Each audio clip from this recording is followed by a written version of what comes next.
বস্তার মধ্যে কি? টাকা। টাকা কেন আনছেন? আমারে কিনতে? না, ছোটবেলায় তোমার সাথে আমার যে বিয়ে হয়েছিল সেটা তো ডিভোর্সের প্রয়োজন, তাই টাকাগুলো নিয়ে আসছি দেনমোহর হিসেবে। ডিভোর্স কি বাবা? আন্টি, রাইসা আর আমার যে সম্পর্কটা আছে সেই সম্পর্কটা আমি শেষ করতে চাই। আমি কোনোভাবে আপনাদেরকে ঠকাবো না, আর তাই এখানে অনেকগুলো টাকা আছে যে টাকাগুলো আপনাদেরকে দিতে চাচ্ছি।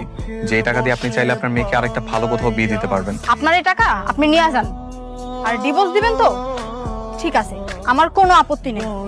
এখানে অনেকগুলো টাকা আছে, এই টাকাগুলো ফিরিয়ে না দিয়ে রেখে দাও। তোমাদের সংসারে কোনো অভাব থাকবে না, তোমরা খুব ভালোভাবে জীবনযাপন করতে পারবে। আমাগো কথা আপনার চিন্তা করা লাগবে না, আমগো ব্যবস্থা আমরা ঠিকই করে নিব। বস্তিতে গিয়েছিলে? হ্যাঁ, গিয়েছিলাম। ওদের কোনো টাকা চাই না। টাকা চায় না তো কি চায়? আমাদের সব সম্পত্তি ভোগ করতে চায়? বিষয়টা এরকমও না বাবা, ওরা ডিভোর্স দিতে রাজি আছে, কিন্তু কোনো টাকা বা কিছু ওদের চাই না। ওই বস্তির ছোট লোকদের আচরণ দেখেছো? নুন আনতে পান্তা ফুরোয়, টাকা চায় না।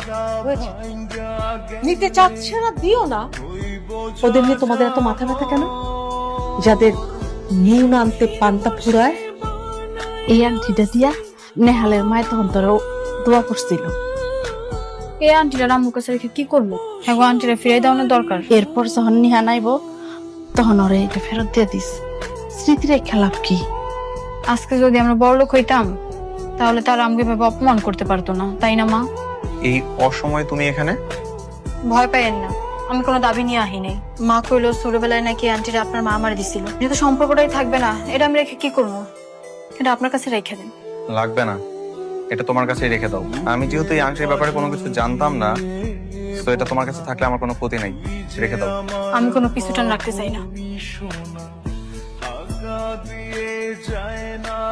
ভালো থাকবেন।